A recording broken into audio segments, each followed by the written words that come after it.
Ooh, ooh. WB Discovery, you're in a pickle. You're in a big pickle. You thought Dan Lin was gonna come in and be the next Kevin Feige, and he was like, "This shit is fucked up. I'm gonna pass." But don't you worry, your boy got you. Look. Get me on the phone. You can hit my email. I am ready. I already got the first 3 years of this entire operation planned out. Right? The first 3 years. And the first 3 years are super simple. Batman movie, Superman movie, Wonder Woman movie.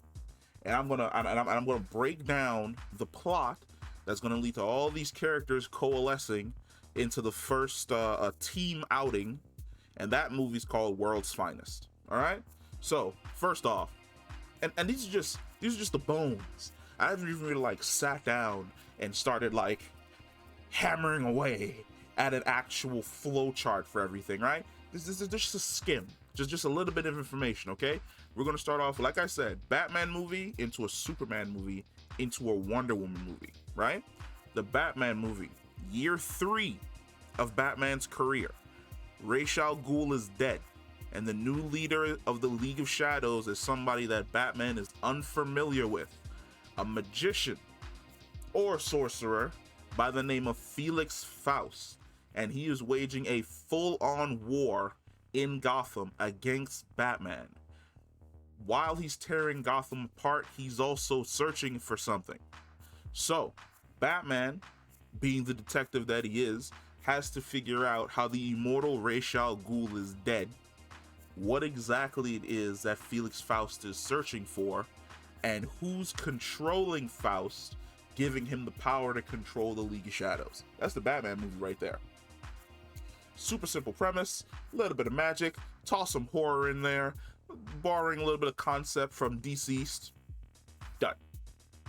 Then, we are moving into the Superman movie.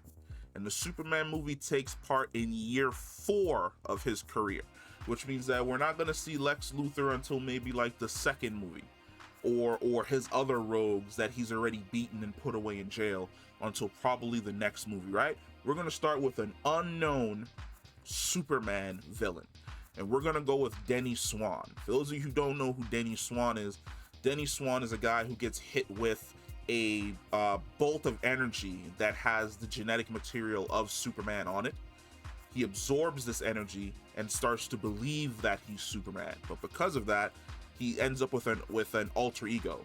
There's the normal side of Denny, which wants to help people, and then there's the confused, scared side of Denny that thinks he's Clark Kent, but at the exact same time lashes out with his powers to kill people. We're not gonna go with Denny's original origin story. In this one, we're gonna change it up a little bit. Denny's origin story is he's an astronaut who idolizes Superman, right?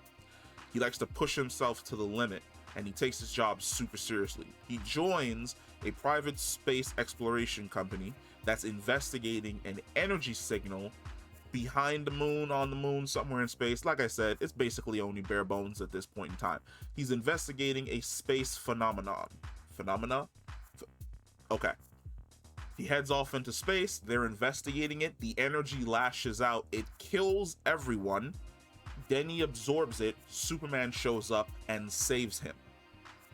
Denny gets taken back to Earth, where he discovers that he has the powers of essentially Superman. Now, why does he have the powers of Superman? He idolizes Superman. That's not what the energy was supposed to do, but because Denny thinks that he wants to be like Superman, the energy essentially gives him the powers of Superman. Superman sees this, he takes Denny under his wing, and they start going off, taking care of crime and helping people.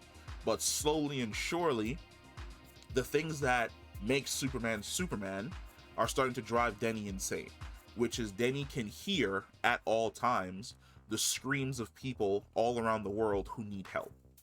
And he can't get any sleep, and it's driving him mad.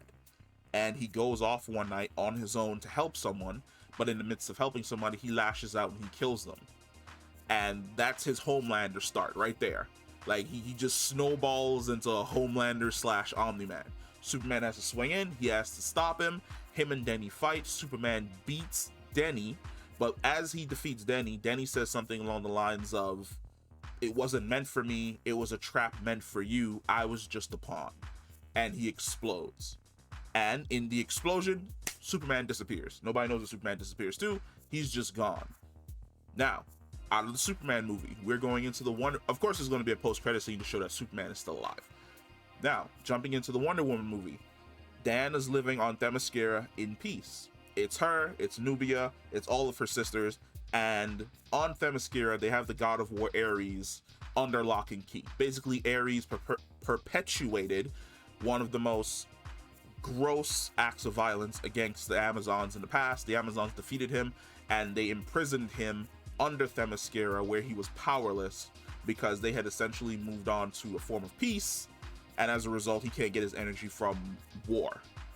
However, Ares made a pact with, let's say, a more darker god, and that darker god was more or less whispering nothingness into the ear of another Amazon by the name of Marina.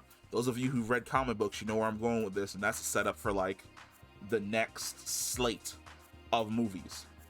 Marina frees Ares from his prison. Ares returns back to the human realm. Diana gives chase after Ares. Now, all these movies are happening around the exact same time, so Diana's not going to encounter Clark, because as she's chasing Ares, this is when the energy detonation happens in the sky and Clark essentially disappears. Diana's after Marina. She's able to beat Marina. Marina says that Ares is just a pawn in a bigger game, and a boom tube opens and Marina disappears. Diana goes after Ares. She's able to defeat Ares, but when Ares dies, he ends up in Hades. Well, not in Hades. He ends up in hell. What's Hades' domain called again? I absolutely forgot what Hades' domain is called. Hades, he's the god of the underworld, but there's like a title for his section of... Basically, underworld is like this gigantic thing, and hell is in the underworld, but like Hades controls a certain section of that whole thing. Ares ends up down there, which is like a part of his plan, which was to gain the soul of a god. What is this building towards? Suing world's finest? Easy. Batman finds Wonder Woman. They discover that Felix Faust is actually working for Hades. The energy in the sky was designed to be a trap for Superman, because Superman's body is the only one who can contain its powers. That energy is going to be used to open up a gateway that is going to open up a portal to the underworld, which will free Hades from the underworld and bring death essentially to the entire planet. Damn. WB. Oh, call me. Look, this is just the outline. It's just a skeleton of a build, of a prop, of a path for your first 3 years of movies. I got it right up here in my head. Now you may be asking yourself, who's gonna be who? First off, I think Robert Pattinson did a fantastic job as Bruce Wayne, so we're gonna keep him as Batman. For Wonder Woman, we're gonna move past Gal Gadot, and I'm actually gonna go with Mackenzie Davis. I've said it before, a lot of people didn't like Terminator Genesis because it's not a good movie. But I do feel as though Mackenzie Davis fits my idea, or the way in which I see a Wonder Woman type character, and like she's absolutely willing to bulk to like fit that Wonder Woman like physique and frame. Now on the Superman front, I'm of two minds. Number one, Superman can be Henry Cavill. I'm 100% okay with Superman being Henry Cavill. Again, if Henry chooses not to come back, I'm gonna go with Andrew Matarazzo, if I'm saying that name correctly. He's from like Teen Wolf, and he's done some voice acting work recently, but the dude looks like a young version of Clark Kent. But for the most part, I'm still sticking my guns with Henry. I feel as though we need to give Henry one good, solid Superman movie under his... Man of Steel was okay, but we need to give the man one good, solid Superman of Hope movie under his belt at least one time. But yeah, like, call me. We'll be out there. I'll have us up and running in tip-top fucking shape in at least a year. Give me a year. Give me a year, and we will have this entire ship dragged up from the bottom of the sea, patched up, water thrown overboard, dry, ready to dock. and bring in those DC fans. I'll be ready. I'd be 100% ready for this trip. Call me. My DMs are always open. Go ahead and send that email. I'll be there. Y'all gonna have to pay for like me to fly out there because your boy broke. But look, Zoom, Skype, don't matter. Hit me up. Whenever you call, I'll be there.